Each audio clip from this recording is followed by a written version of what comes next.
Hello and welcome to the 2023 EGA Annual Update. My name is Karen Hamilton, and I have the honor of serving as your National President. I would like to introduce who is on the call with us today, starting with our Executive Committee members. Marge Kelly, who is our outgoing Vice President. Trudy Pohopachico, who is our incoming Vice President. Have Kathy Weigl, who is our outgoing Director of Bylaws. And Vicki Swerdlow, our incoming Director of Bylaws. Kathy Melville is our outgoing Secretary. And Christine Thurston is our incoming Secretary. Wendy Lynn is our Director of Membership and Marketing. Valerie is our Director of Education. And Pam Coller is our Treasurer. We also have Region Directors and Assistant Region Directors on the call today. First up is Marjorie Sink with the Tennessee Valley Region. Teresa Brewer, who is representing Debbie Talley from the Sun Region. Sue Coller from the Great Lakes Region. Vicki Bridges, who is representing Joanna Lord from the Rocky Mountain region. Gail Smith from the Carolinas region. Mary Bangs from the Pacific Southwestern region. Donna Pence from the Mid-Atlantic region. Judy McGraw from the South Central region. Robin Berry representing the Greater Pacific region. Tricia Berry from the New England region. Deb Powell from the Heartland region. And Maria Hall from the Metropolitan region. Thank you all for being here today. We also have our terrific headquarters staff with us. Cynthia Welch, our administrator. Rand Duran, our electronic media coordinator, and who is keeping us on track through this Zoom recording. And Tanya Parks, our membership and financial coordinator. Thank you all for all the hard work you do. And a welcome to Lily Higgs, our new part-time administrator who couldn't be with us today. All right, let's get started with our officer reports. We're going to do the officer reports, and then we'll go into the Securing Our Future updates. We will answer some questions that have been submitted by members, and then we'll close out this annual update. To start things off, we'll go right into my president's report. We did have an in-person meeting in Louisville for our 2023 mid-year board meetings, which were very productive. In addition, we had a wonderful reception at headquarters, where we were able to view a beautiful exhibit that the staff had prepared that highlighted works of art from past and present EGA presidents. We also recorded a mid-year update, and that is still available online if you have not had a chance to see it. We announced that national dues will increase to $55 effective January 1st, 2024. Behind the scenes, our historian Janet Noble prepared the 2022 annual report, which is also online if you are interested in reading it. Janet also updated the landmark events and decisions section on the About Us page on our website. Thank you, Janet, for bringing us up to date there. We had several scholarships awarded during 2023. 2 people shared the Marjorie Jones Scholarship. These were Lynette Maton from the Dogwood Chapter and Rebecca Adams of the Foothills Chapter. The Mary Dick Diggs Scholarship went to Christine Thurston, the New York Capital District Chapter, and the Penny Evans Scholarship was awarded to Judy Cox with the Fort Worth Chapter. Unfortunately, there were no applicants for the Legacy Scholarship or the Research Fellowship Grant. Congratulations to these scholarship winners, and I encourage every member to consider applying for this monetary support to further your needlework education. We also recently announced the Gold Thread Award winners. These include Carol Overton, Kay Stannis, Connie Butner, Ann Hanson, Catherine Currier, Patty Smith Gardner, Sue Palumbo, Judy Neufeld, Stephanie Murphy, and Vera Grimsley. And we were very excited when Vera was announced as the National Gold Thread Award winner at the Boston Seminar. Congratulations to you all.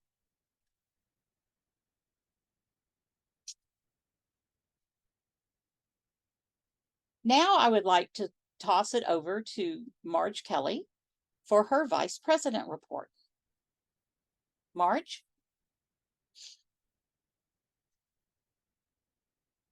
Thanks so much, Karen. The VP has 3 areas of responsibility: the regions, the National Seminar Committee, and Through the Needle's Eye, which is our exhibit. I'll talk briefly about the regions. We have 12 regions with 237 chapters. Karen graciously introduced all the region directors before, so I'm not going to go through that. But the role of the region is to provide leadership, education, and communication. And we as a group work together to resolve issues and make sure the needs of all the chapter members are being met. Next slide, please. Next area of responsibility is the National Seminar Committee, and this is headed up by Lori Welker and her team. And this committee supports and guides all the different national seminars.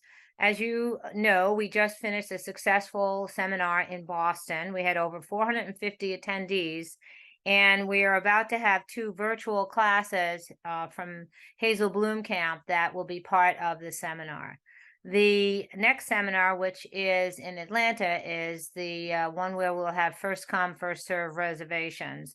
And so I just want you to know that we opened it up, I think, on September 19th, and we have 348 people who have registered for this seminar already. We will have something new, which you'll hear more about in a few minutes, but we will also have Stitch in Time at this seminar and virtual classes. The Sun region has agreed to hold the 2025 seminar, and then more to come on that. The South Central region has agreed to hold 2025, and Sun will hold the 2026 seminar. Next area of responsibility is our exhibit, our national exhibit called Through the Needle's Eye. This is the first time that this exhibit has been a virtual exhibit. And the theme this year is to celebrate diversity and your journey, your cultural journey. The team was headed up by Georgianne Lane, and we debuted the exhibit in Boston virtually, but at the same time, the exhibit is accessible in headquarters, and it will be there through the end of the year. The registration process is such that all members could enter, and it was a juried and judged exhibit, and you'll see articles in Needles Arts and on the blog. Next slide.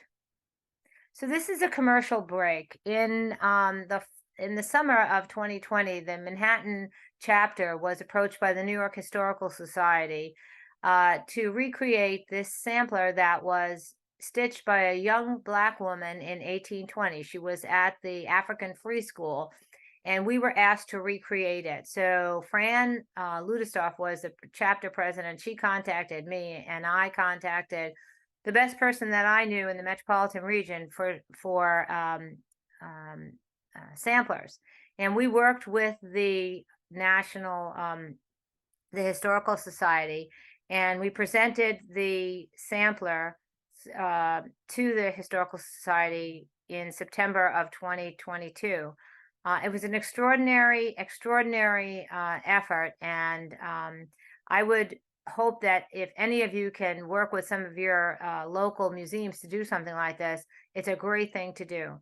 The interesting thing for us is that the charts are available online at our website, and I encourage you to buy them. Next slide, please.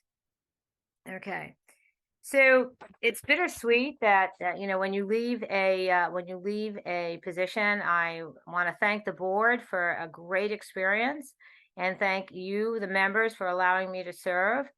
But I will let you know that you will be in good hands with this new board.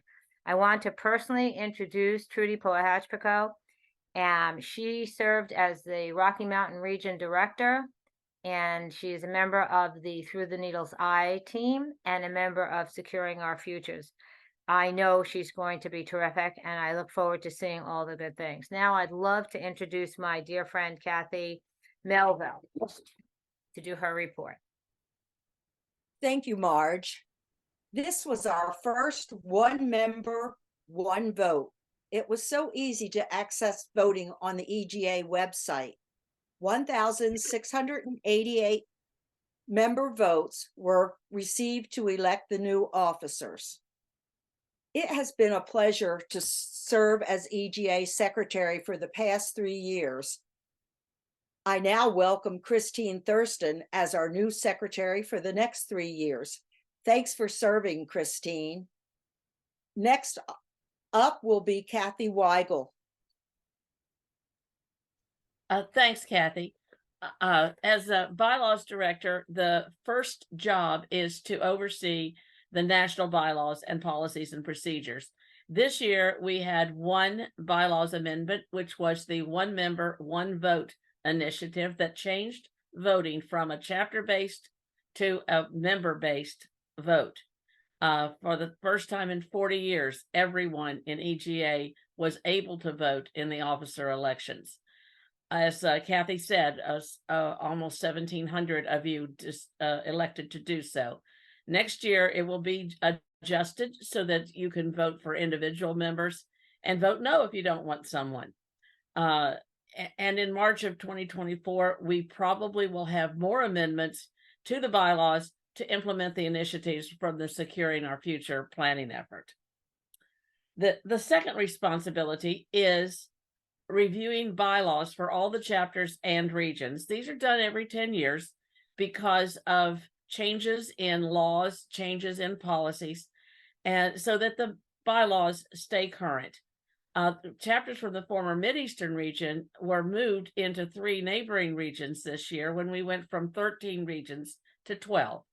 Coincidentally, that region bylaws were due for update, so it was very helpful that we were able just to keep them on schedule and as they move to their new regions. In 2024, the Pacific Southwest region will update their bylaws, and then in 2025, Rocky Mountain region will be due.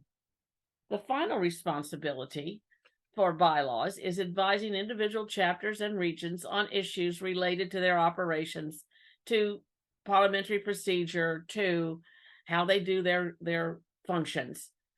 Someone usually sends a message via email to bylaws@egausa.org. Very helpful. And those questions are now going to be going to our new director of bylaws, who's Vicki Swerdlow. Vicki is a fabulous, intelligent, bright, smiling face, and I know she will entertain your questions very well. So with that, I would welcome her, say it was an honor to serve, and turn it over to Pam Coller to talk about the treasurer's report. Thank you, Kathy, and we will miss you on the board. Thank you. And enjoy stitching. Oh, yes. Today, I would like to make everyone aware of 2 additional ways you can donate to EGA. Both of these options offer additional tax savings for the donor.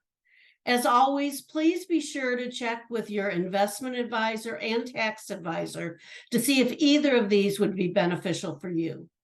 The first option is to make a direct donation of long-term appreciated stock directly to EGA. A direct donation may offer you greater tax benefits instead of selling the stock and then donating the proceeds. Headquarters has a fill-in-the-blank form for use in this process. Please email or call headquarters to request this form. The second option to consider is converting your required minimum distribution from your IRA to a qualified charitable distribution or contribution, excuse me. Here again, you may have better tax benefits by a direct donation instead of taking your RMD and then donating the funds to EGA. Please consider these two options as you do your year-end tax planning, and know that any donation you make to EGA at any time of the year is always appreciated. And now I would like to turn it over to Val Reece, Director of Education, for her report. Thank you, Pam. As Director of Education, I have a lot of people working for me who handle all of the things that happen in education. And I'm going to talk about a few of them today, and we'll start with the certification programs. First, we'll talk about the Master Craftsman certification. Catherine Jordan is the coordinator. We had 3 members earn Master Craftsman certification in Canvas. This must have been the Canvas year. Lois Threlkeld, Janet Noble, and Melita Glavin all received their Master Craftsman in Canvas. Next, we've added a new program, Technical Excellence Certification. You've heard me talk about this for the previous 2 years.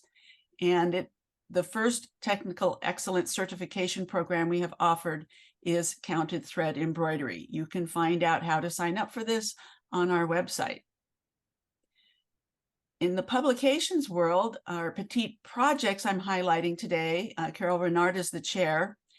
Janet Salerno organized a group of pilot stitchers, and they wanted to update the instructions so that they would be more accessible to some of our chapters and would include more up-to-date lists of threads and things like that. Sometimes we found we had to retire a project, and we will be retiring those periodically. You'll get those announcements. This is one of my favorites. It's Arc-en-Ciel, which is French for rainbow. And I've had mine carrying it around for 20 or 30 years now. Our group correspondence courses are chaired by Judy Herrick. We also retire these periodically, usually at a teacher request, or sometimes when we find that there's just not enough interest. And these are the courses we're retiring at the end of 2023. Of course, if you're going to retire something, it's good to have new additions. We have Love and Laughter with Denise Harrington Pratt available to you now. And feel free to sign up with it, sign up with your group for that course.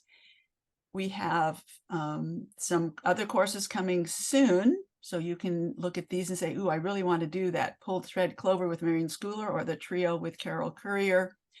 Note that up to 5 of our group correspondence courses are available each quarter as lightning rounds. So if you wait long enough, you can also take these as lightning rounds instead of trying to put together a group. We'll talk a little bit more about that when I get to Securing Our Future.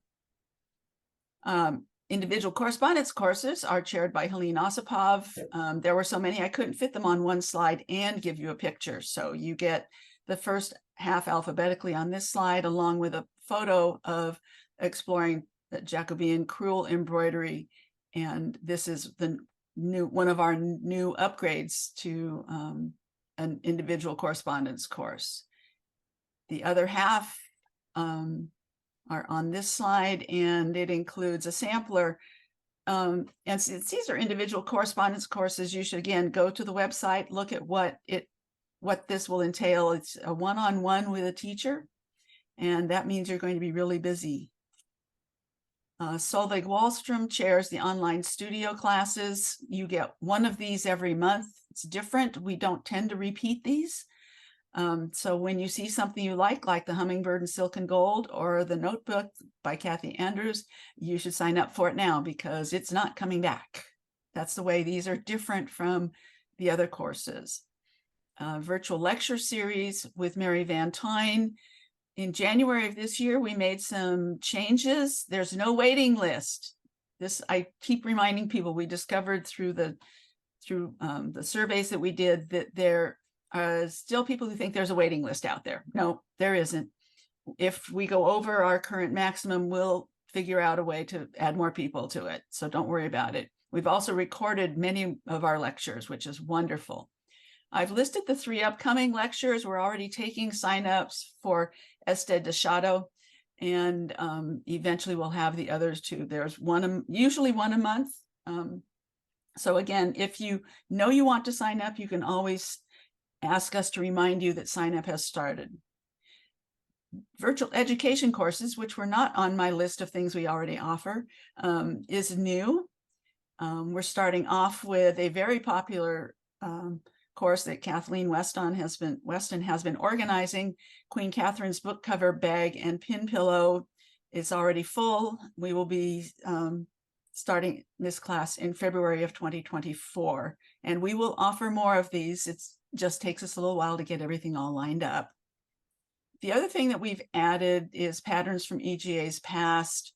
This is actually in the EGA shop. It's not really specific to the education department, but since we tend to reach out to these teachers, we get them to donate their designs, and they're available only as PDF downloads, and all the money goes into the EGA General Fund. So if you have any questions, you can email me at education@egausa.org. Next, we hear from Wendy Lynn, Director of Membership and Marketing.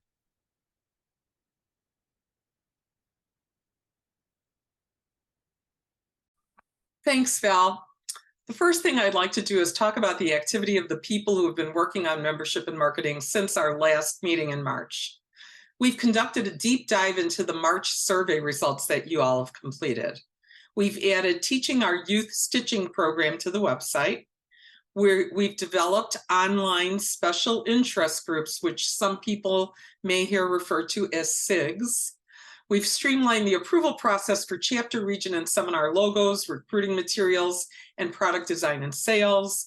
And we're launching a recruitment and retention workshop that we're calling Growing Your Chapter. So first, I'd like to talk about attracting youth.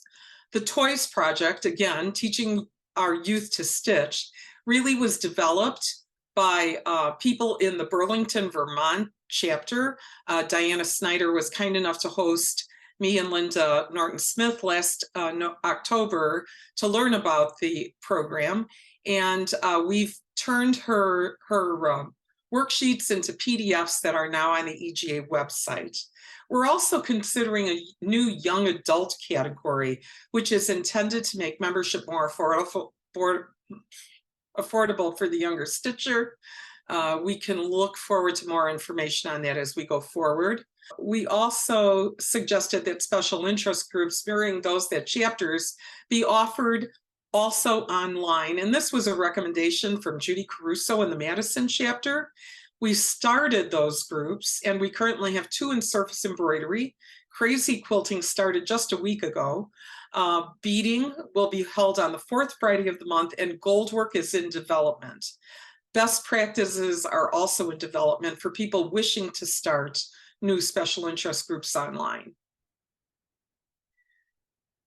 We also want to be able to develop recruitment and retention tools, because chapters and regions have to find members, but how do they do it? So starting October 21st, EGA is going to have a quarterly webinar workshop where regions and chapters will share efforts. We're planning on these meetings being about an hour in length.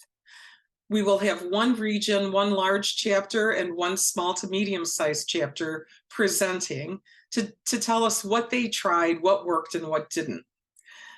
It will be open to questions and answers.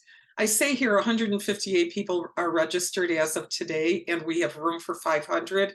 That number is probably higher than 158. And even though we're recording the session, we really are encouraging live attendance, because then you can ask your own questions and get answers right away. If you want to highlight what your chapter is doing at a future meeting, please let us know. Okay, as part of securing our future, ideas for streamlining our organization are being considered. And as a result, the Product Design and Sales Committee has been eliminated effective August 2023. Future requests for logo approval should be routed directly to EGA HQ at egausa.org. The approval process will be conducted by the EGA administrator, our Cynthia Welch, and Director of Membership and Marketing, that's me. Communication of what you need to get approval can be obtained by emailing marketing@egausa.org. I thought it would be helpful for us to just look at member counts for over the last 10-year period. And in doing so, I'm capturing the member counts as of September, or if we didn't have September data available for a past year, October by year. And what we see happening is pretty interesting. We have lost about 17% of our membership over the period 2013 to 2023. We had about 9,500 members and we're down to a little over 8,000. But the numbers don't tell the whole story. What we see is that we were steadily decreasing until 2018. And again, this is as of September or October 2019, another decrease. And then we were pretty level in 2020, saw decreases again in 2021 and 2022, but we are back up to 2019 levels on our overall number of members as of September of 2023. Again, the highest number of membership that we have is in May of every year because of the renewal process that we've been going through. What we also see happening is that chapter memberships are decreasing, memberships at large are increasing. So just a lot of data. We continue to watch this and we'll be reporting on back to you, but I really feel we may have hit a pretty stable period over the last 4 or 5 years. If you have any questions, you can contact me by emailing me at marketing@egausa.org. Next, I'd like to introduce the fearless leader of our EGA headquarters team, EGA Administrator, Cynthia Welch. Thank you, Wendy. I'm happy to announce that we do have an administrative assistant again. Lily Higgs has joined us. She is part-time from 10 to 2 Eastern Time for right now. She's actually been with us since March as a temp employee, so we're used to her, she's used to us, and she wanted the position, so we are delighted that she is here. We are also very excited, the 3 of us here, 4 of us in the office, to be able to come in every day and be working in and amongst the TNE exhibit. It's wonderful to have it here and through the end of the year, as Karen mentioned earlier. If you're in the vicinity of Louisville, stop by and see us. We've had a lot of people do that. We had some people come who had entered something in the exhibit, and that's always very exciting. So come see us. And we are also very involved with the securing our future efforts that are going on all around. And now I'm going to give it back to Karen.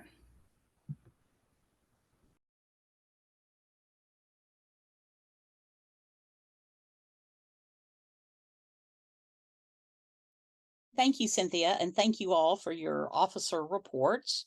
I hope everyone can tell that we have had a busy 2023, and it will continue to be busy for the next several months. We next want to go over our Securing Our Future initiatives, provide some updates, and talk about some next steps. First off, I'm going to turn it over to Wendy, who will share what the Securing Our Future membership team has been up to. Thank you, Karen. On this slide, you'll see people who are participating in the Securing Our Future membership team. Jana Bass from the Great Lakes region, Jean Hubsch, formerly from the Mid-Eastern region, now from the Mid-Atlantic region, Darlene LaBeouf, also from Mid-Atlantic. Our headquarters, Tanya Parks, Julie Scott from the Great Lakes region, Linda Norton-Smith from the Great Lakes region, Vicki Swerdlow from the New England region, and Cynthia Welch, also from headquarters. Our membership team activity since March, you'll realize that some of these have been actualized because they're repetitive from my earlier report. We've taken a deep dive into the survey results. You all completed current and lapsed members survey information, and we went deeply into that information, communicating the results to the executive committee and the project management office. We're working on developing and vetting new membership levels with the executive committee, the project management office, and the board. We're surveying membership levels at other organizations, refining the membership levels that we're developing. Of course, we added Teaching Our Youth Stitching program to the website, and we're developing online special interest groups, as I mentioned. Finally, we're launching the recruiting and retention workshop that I mentioned earlier. The highlights from the survey, some of the things that we learned from the survey were not surprises. Some of them were. More than half of our current members responded to the current membership survey. Some questions were really trying to find out, do members know that certain EGA offerings are available? And we were surprised to know that less than half of the respondents knew about digital needle arts. We provide needle arts online as well as in print. Our collection, about half of our people knew about that. People didn't know about our library, and some people didn't know that we actually have marketing materials available through headquarters. What do the people who didn't respond to the survey not know about? That's what we don't know. But again, from the survey, we learned that between 11 and 16% of our chapter members are interested in special interest groups. But of our members at large, 21 to 44% are interested in those special interest groups. It's an opportunity for us to garner that membership in a richer way. The EGA Facebook website and Stitch Along Facebook pages have the highest awareness of our social media channels. And another thing we found out is that young people need to be taught to stitch. That was a real sentiment expressed by many of the respondents. Okay, these are highlighted because we found they were very important.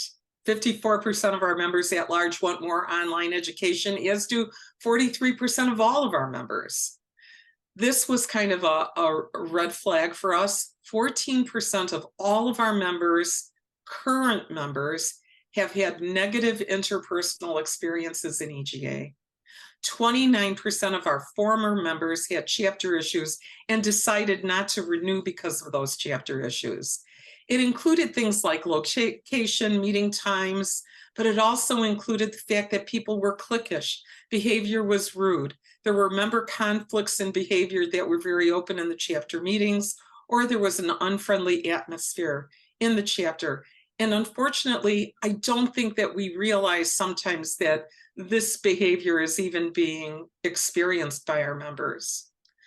53% of our members at large with less than 2 years of membership did not renew. So what's an organization to do? First of all, we have to communicate all of our EGA benefits better. We have to develop membership levels and tools to engage youth and young adults. We need to engage more members on Zoom. We need to develop online special interest groups, and we need to provide our chapters with recruitment and retention tools. And with that, I introduce Marge Kelly and the Securing Our Future structure team. Thanks, Wendy. It's great to be back here.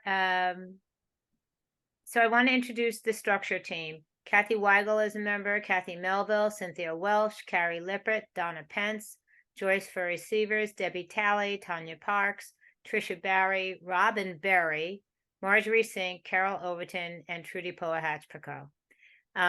This is a great team. We worked very hard, lots of hours, and we had very spirited discussions.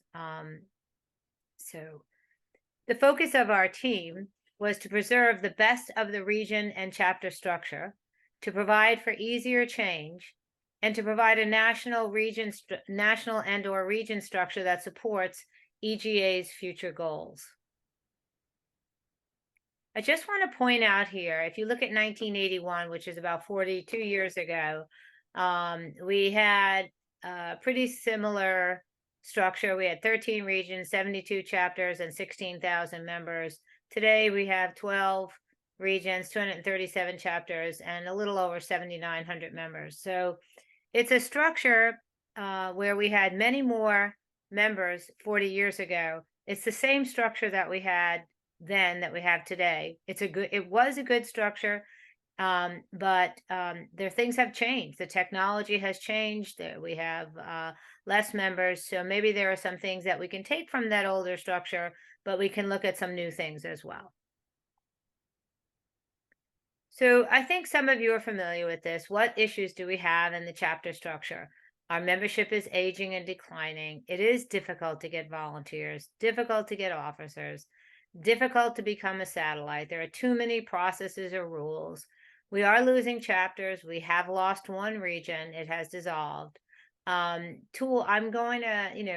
are having difficulty since COVID getting meeting locations, and hybrid meetings are not the norm.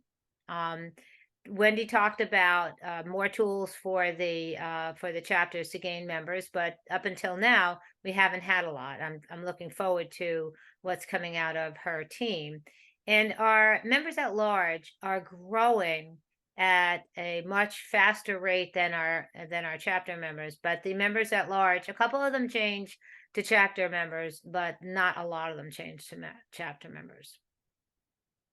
So what did we do as a group? Well, we met with all the chapter presidents or most of the chapter presidents and a couple of the other officers in the chapters.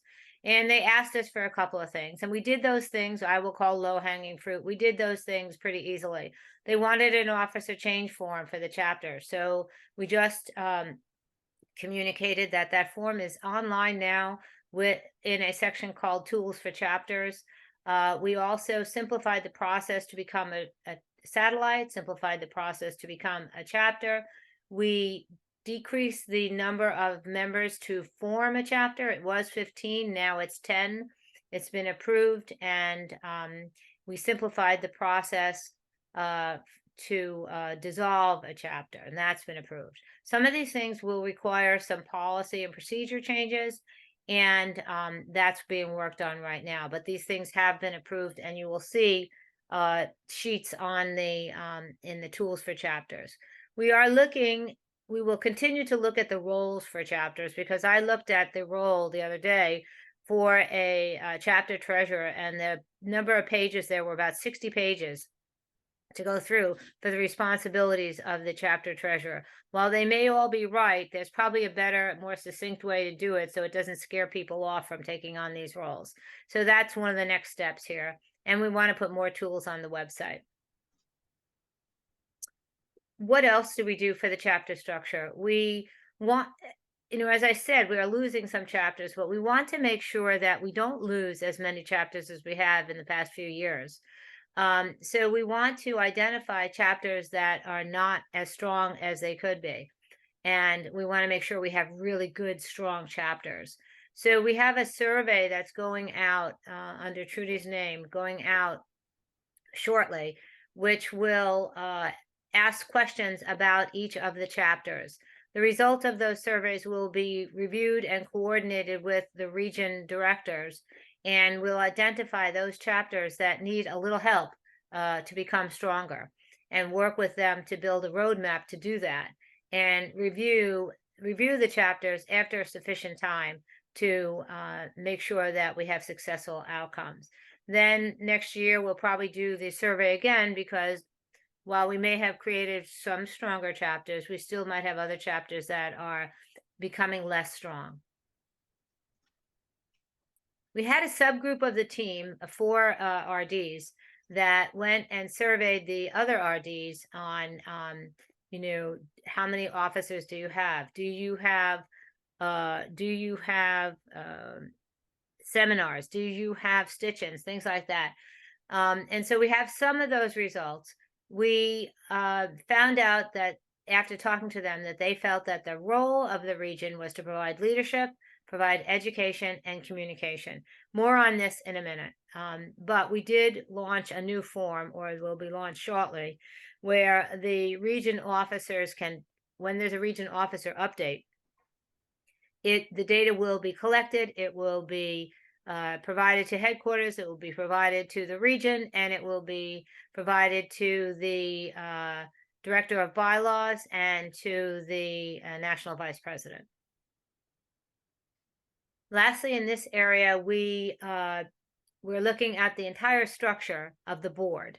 And so we developed questionnaires that talked about board member responsibilities, headquarter responsibilities, and the nominating committee responsibilities. We talked to them about the region structure. Should we have regions?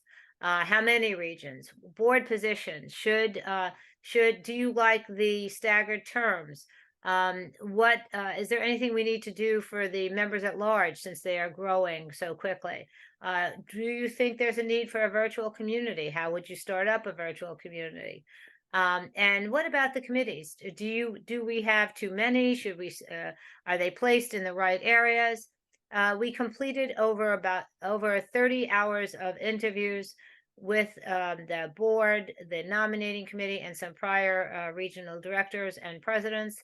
And we are culling through the results of that. And based on that and other things that we've worked on, we are developing recommendations that will be presented to the EC in October. I don't know when it will be presented to the board, maybe in October. Next steps, again, we have to update the website with new forms and procedures. Some of them are there already. Communicate the information to the chapter presidents. Complete the review of all of the roles of the chapters and on the website, and implement in the next few weeks the chapter review process. The regions, I believe that form is going out shortly, and we did complete the board interviews, but next we have to do the review. So with that said, I am turning this over to Reece. Thank you, Marge.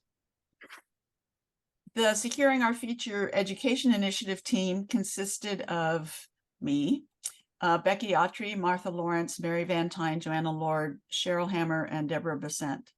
It was an amazing group of people to work with. I had a great time, and we accomplished quite a bit.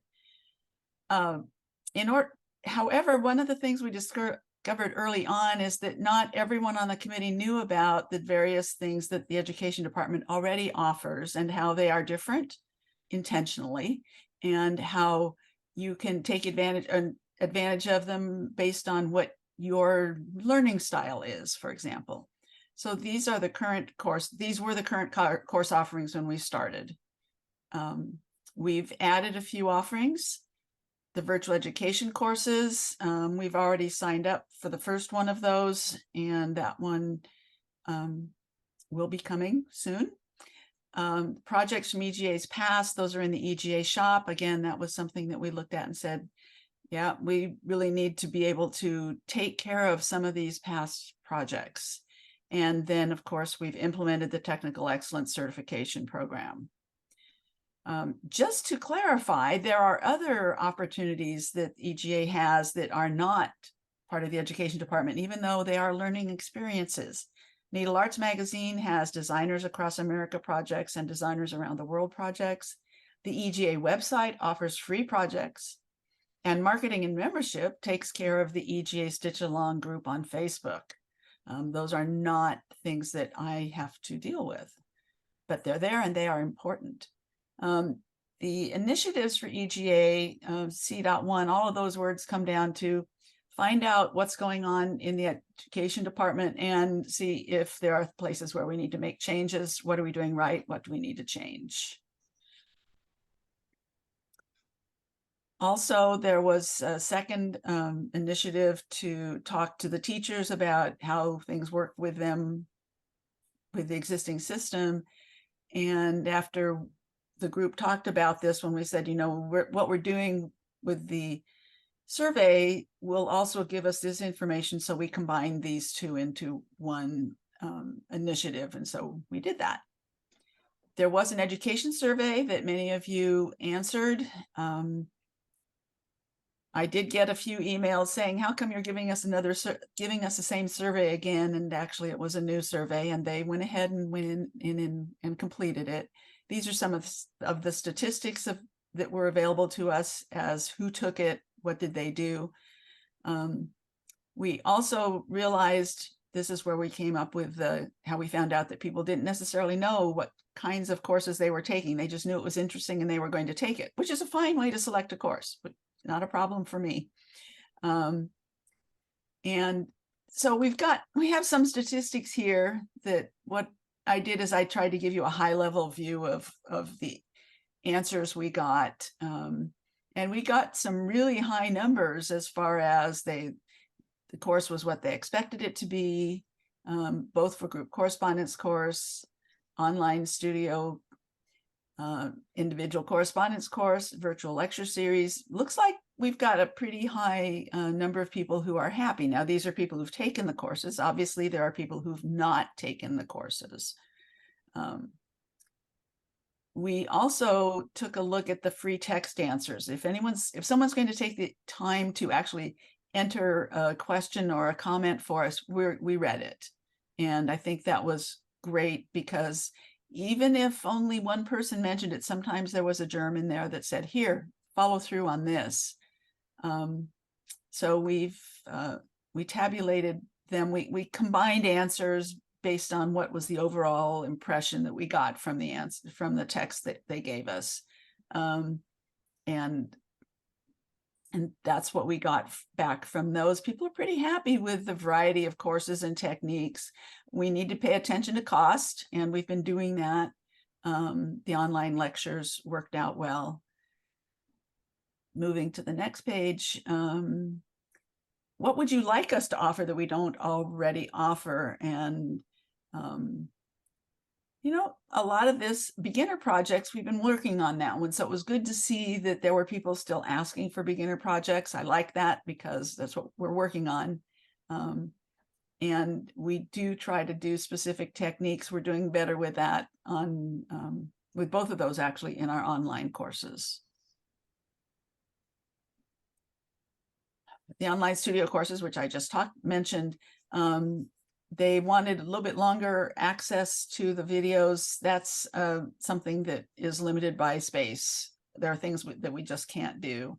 And online studio courses, there was a request for a Zoom component, and you can't also have a Zoom component and keep the costs down. So we're trying to balance all of these things, balance the cost with the features that we add to, or maybe just bring on a whole new set of courses for the people who want all of those things. The more interesting answers were, if you've never taken an education course, why not? And they were really spread out. But if they're a new stitcher, we need to find a way to tell them what we have, make sure that they can get their way through the website and make sure that they can find what it is that they really want to do. So we have a few things we have a few additional initiatives that we're still working on, which include the future of the permanent collection in the library, and also looking at our certification programs, which are the needlework appraiser, judge, and teacher. And I said I would come back and talk about a couple of things having to do with lightning rounds, and actually group correspondence courses. If you are starting up a group to do a group correspondence course and you'd like to add a few more people to it, go to the EGA Facebook page and say, hey, are you interested in joining our group correspondence course? And you might be surprised, because there are people who are asking for a chance to join other people's group correspondence courses. So use that. The other thing that works really nicely is you can create your own Zoom group for a group correspondence course lightning round. Contact Rand to do this. What he'll do is he'll let people know you're interested in doing it, and then they'll contact you about a Zoom group. And that's one way that, if you're interested in doing it, then you can help us by just volunteering. And we've already had a few of those as well. Now we will hear about electronic dues payments from Pam Coller. Thank you, Val. Listed here is the great team I'm working with: Rand Duran, Tanya Parks, Cynthia Welch, Joyce for receivers, and Trudy Popachko. And sorry, Trudy, I know I messed that up. By now, you've probably already heard that dues will be collected in 2024 via the EGA website. I'd have had lots of questions on this, so let me fill you in on a bit of the details. The first question is, why are we doing this? For years, chapters, membership chairs, and treasurers have asked EGA to make the collection of dues less cumbersome for them. And members have also said they wanted the ability to be able to make a single payment online for their dues. By moving the dues payments to an online format through EGA's website, we are doing just that. All associated fees will be absorbed by national, and chapters and regions will know when to expect their portion on a monthly basis, along with information as to who's paid. Next question is, when is this going to happen? For new members joining EGA for the first time or renewing after a long lapse, this will start on January 1st. For most of us, it will start in May when we have our current renewal situation.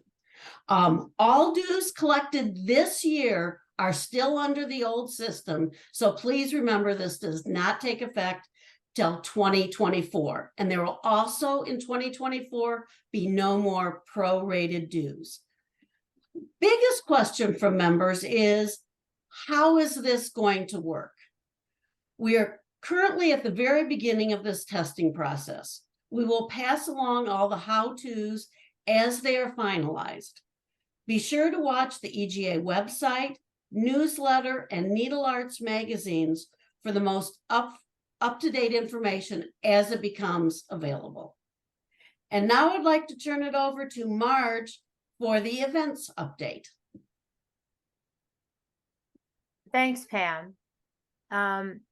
What you see on this screen is the list of team members for the events team. Sean Miller is the team leader. Maria Hall, Mary Bang, Sue Coller, Darcy Walker, Deborah Besant, Deborah Berger, Gail Smith, Gwen Nelson, Lori Welka, Lynn Mayton, Marilyn Evans, Marnie Grelly, and Sharon Serrano Ahmed. The team started off in the beginning looking at national seminars, and they did that kind of work through August of this year. And basically it was to look at what could they do to change or improve the national seminar. And from August on, they've been looking at other activities. So they have 3 recommendations. The first recommendation is, let's do a tribrid seminar. Now, what is that? Well, hybrid is 2, tribrid means 3. So the tribrid seminar is going to have 3 parts to it. The first part is the traditional in-person event, no change there. The second part is to have a virtual or online component after the seminar is over. And the third part is to have a stitch in time, which is a stitch room component. Okay. So in Boston in 2023, we are having, I told you before, we finished the seminar, but we are having 2 virtual classes with Hazel Bloomkamp on. I believe they start in November. And in the seminar in Atlanta, we're going to have a virtual component after the seminar, but we're also going to hold the inaugural Stitch in Time component.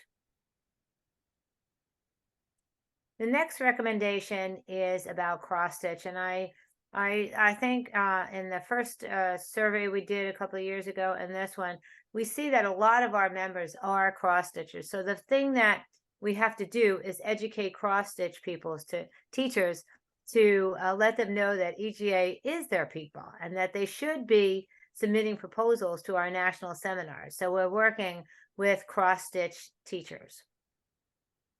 Recommendation 3, and I thought this was good because Val mentioned it also.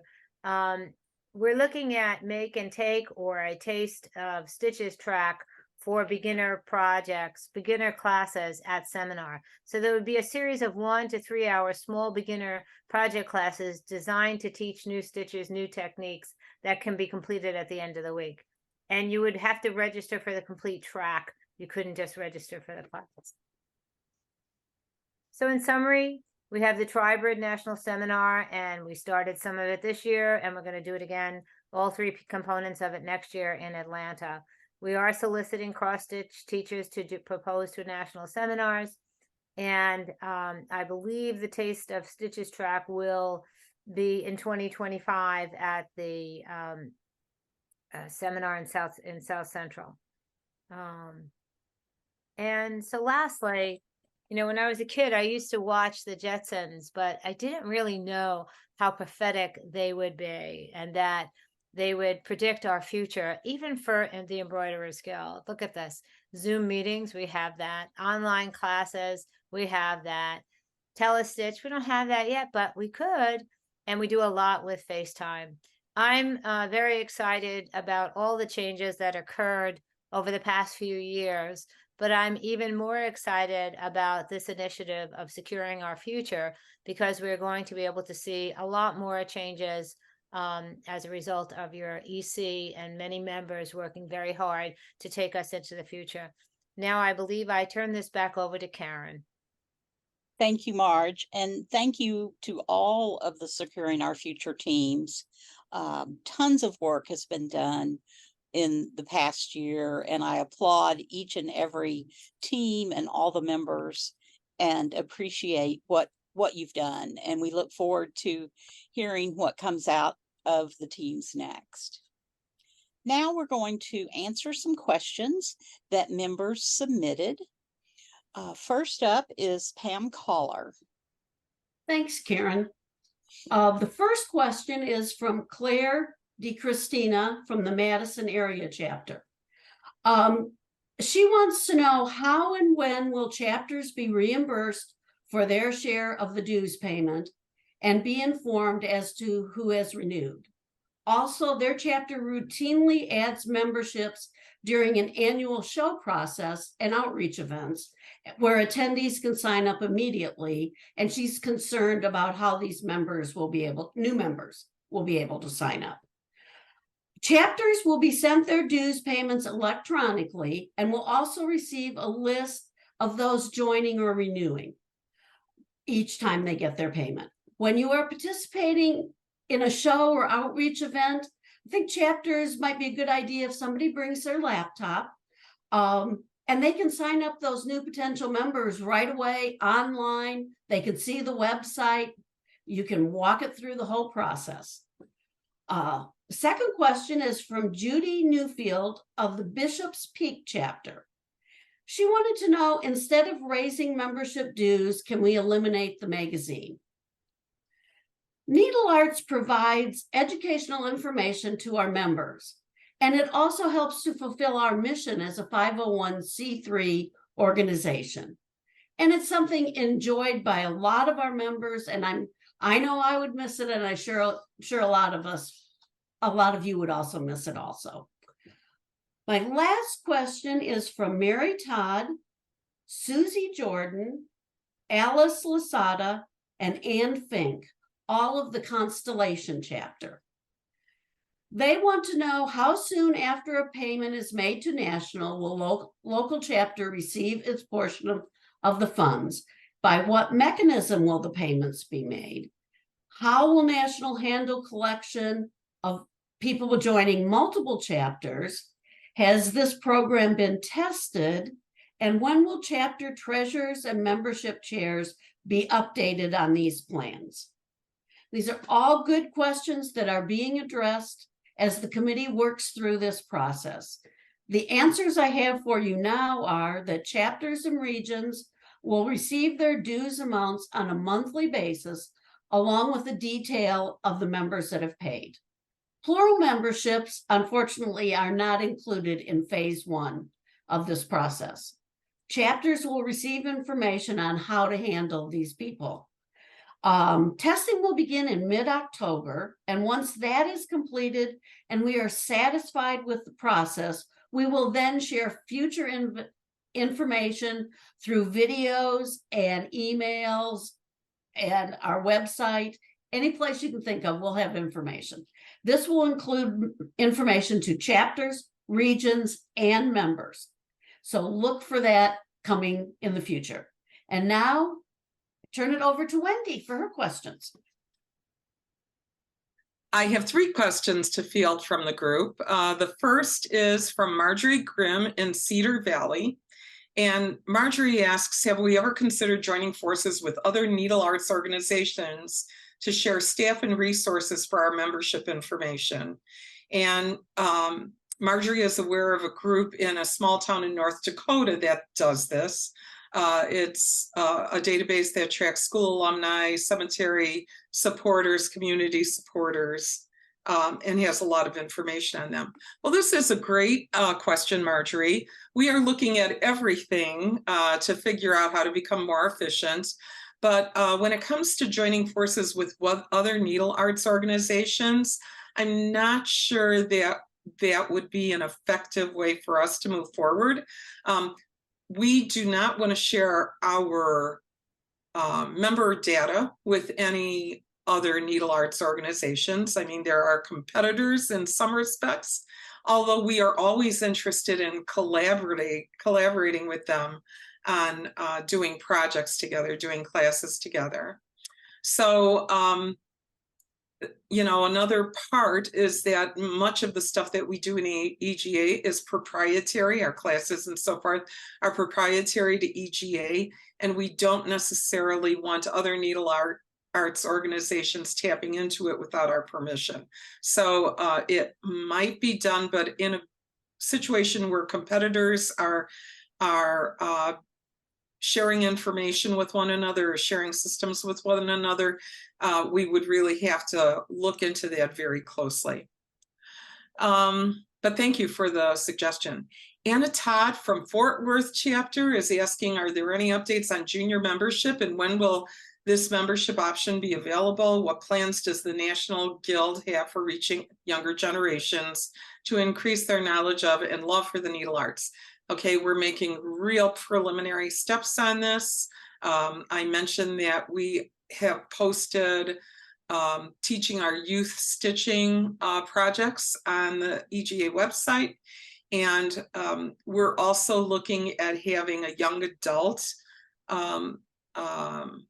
tier of membership going forward.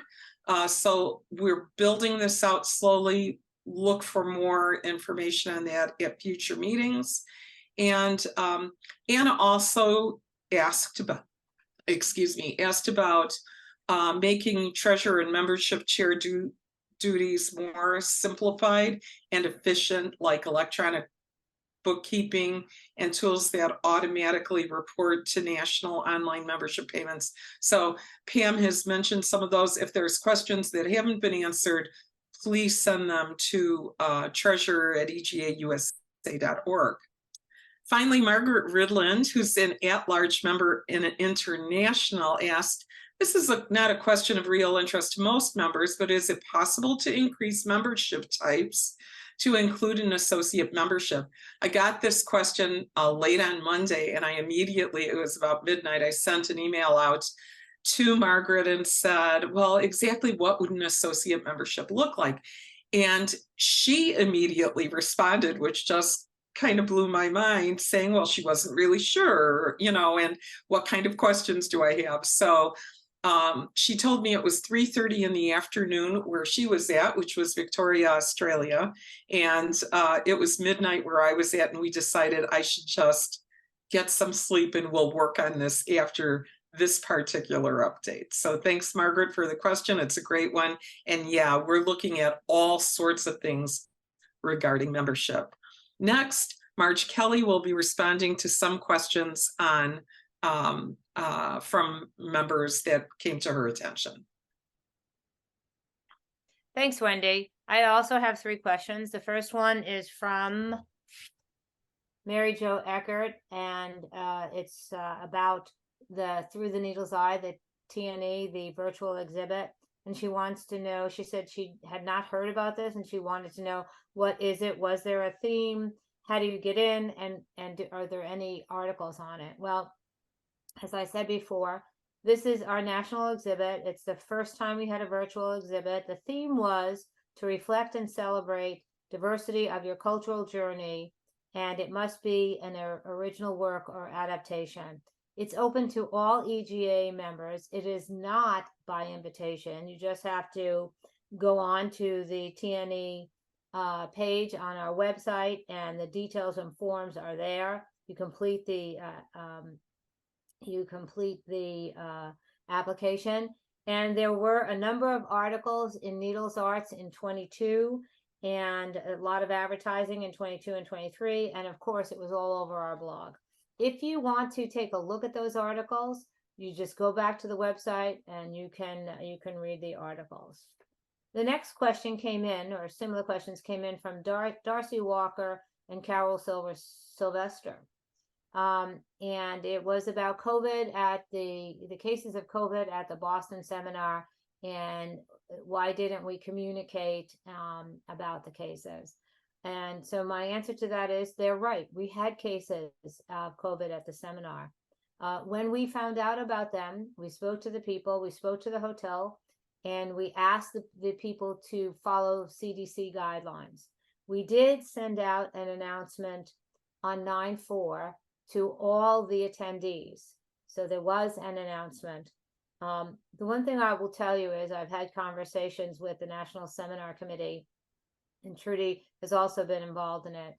And what we are going to do is take a look at this process for Atlanta. And if COVID is an issue for Atlanta, we will see if there's any changes we have to make relative to communicating before, during, and after the seminar. The next question I have is from Christine Schweikland